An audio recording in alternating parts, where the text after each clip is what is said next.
Hey guys, what's up? It's Junior from DubeTube, and in this video we are going to be talking about some simple tips and tricks about the Insta360 X4. Insta360 was kind enough to send us out this unit when it released quite a few months ago, so I have had ample time to be able to use this and get to know all of its little quirks. So here are some tips and tricks that I feel like would help you out on your journey if you already own one or if you're thinking about buying one. So let's go ahead and get started. All right, so first tip is we all know that the Insta360 gets rid of the selfie stick when it's attached to the pole here. But what I've found is that the software is really good at getting rid of the pole when the pole is straight.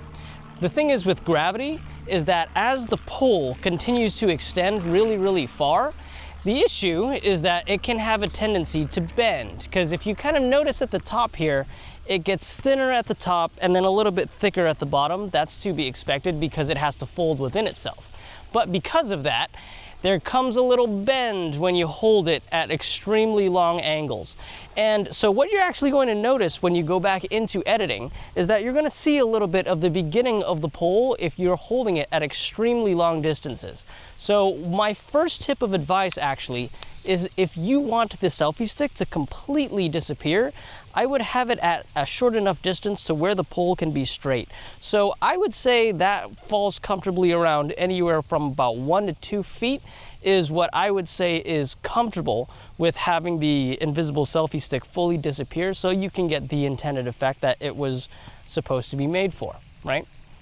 So the next thing that I want to talk about is that the camera actually comes with these lens protectors here, right? And these lens protectors are made so these don't get scratched, because the previous iteration of this camera would get bumped around and get hairline scratches super easy, and it would really mess up the quality of the video. So what you want to do is apply these, but also you want to clean it, you guys. Even with your shirt, just a little bit of a wipe down here really helps. And make sure you're setting it onto the right settings too, because if you don't, if you have these lens protectors on and then your settings are set to the camera assuming that you don't have lens protectors on, the video is actually going to have a little bit of a gap and it won't be able to stitch properly.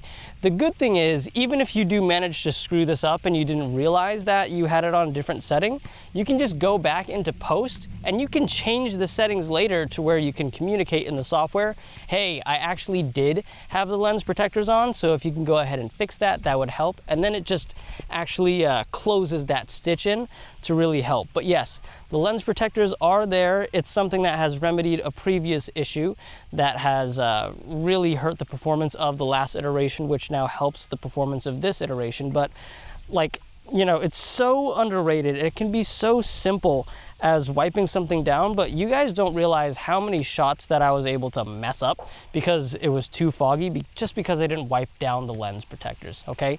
So that's another tip for you there. So as we mentioned in our previous review, and if you haven't watched that, be sure to check that out on the channel, this thing can record 360 video in 8K. Right? The one thing that I noticed that this really falls apart in is low light, even if you get into like shadowed areas like this.